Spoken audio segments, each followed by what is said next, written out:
I want to ask you, there's a lot of weird things that happen to people throughout their lives, and it isn't until a lot of times people have a sighting to where they'll go, oh, that's what that was. And you had something very similar happen to you when you were fishing. Did that happen in Arizona? You were telling me about the screaming? No, no, no. That happened up in Terrace, British Columbia. Uh, I was doing a fishing vacation up there with my wife and her parents, and it's about an 18-hour drive from where I live, and we drove up to Terrace. I wanted to fish. There's some famous rivers up there. It's with the kind of fishing that I do. I do a lot of salmon, steelhead fishing, stuff like that. But I wanted to fish the Babine, the Bulkley, the Skeena, and the Kispiox all on one trip. So me and my father-in-law, we were camped on an island in his fifth wheel in Terrace, and we left the campground, drove across the bridge to the south side of the river, and I had a map, a topographical map of the area, and we ended out, I want to say 20 minutes west of Terrace towards Prince Rupert. We were on the south side of the river. I think, if I remember correctly, I believe it's called White Bottom Road. And we went all the way to the end of it. And it ends along the levee, and then it's bulldozed. So we drove as far along the levee as we could, and then right there at that mound of dirt, then it dumps out onto a big beach along the Skeena River. And so we parked right there and got out of the truck, and we had all our fishing gear, waders, and all that stuff. But as soon as we got out of the truck, we seen grizzly prints that came from out of the forest down onto the river, and down across the levee and down into the sand, and then along the river. And we thought, wow, that's pretty neat, but it's kind of scary too. But we went down there and we fished, and as soon as we got down to that spot on the Skeena, on that beach, then all of a sudden the trees in the forest, and we were probably, I want to say 50 yards, 75 yards, something like that from the forest on that road. I don't remember exactly.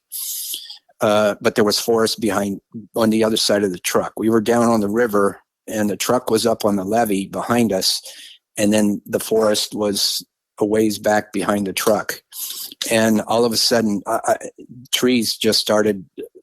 branches just started snapping, and then these wicked screams, and I mean, it sounded like two big creatures killing another big creature. There's definitely more than one of them. And, we both stopped fishing and just started looking, what's going on. And my father-in-law, he asked me, he said, what's being killed up there?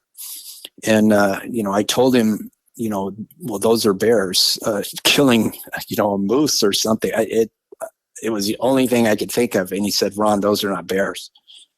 And he's a hunter from Arizona. He's ex-military and stuff. I've never hunted with a rifle in my life. But I was like, no, those are bears. No, those are not bears. Those are not bears. And the screaming just kept going on. Well, I continued fishing, and I was catching fish, catching salmon. And I was just releasing them. I'm more of a catch and release guy. And he said, what are we going to do if they come down here? And I said, well, I can outrun you. And he goes, I can outrun you. Yeah, I told him I can outrun you. And he said, no, I'm serious. What are we going to do? And then I realized that he wasn't having fun. And I said, yeah, okay, let's, and I told him I'll just start keeping salmon. And so as I caught the salmon, I laid them out in a circle around us. in the event that whatever was coming down there it would go through the salmon before it got to us. And this screams, Wes, they went on for 3 hours at least. And you could see full-size trees being shook. Now I've seen video of bears running up trees and seeing trees shake like that. But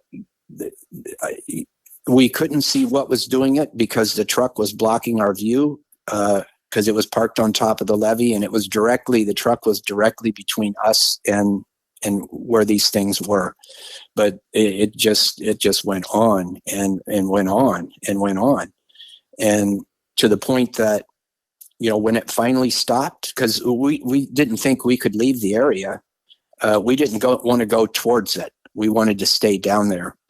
And when it stopped, I took all the salmon and put them on 2 stringers, and I handed him one and I had one. And the whole idea was to, throw them, if we got charged or whatever, was to throw the salmon in front of us and give it up. And hopefully they'd rather eat that than us.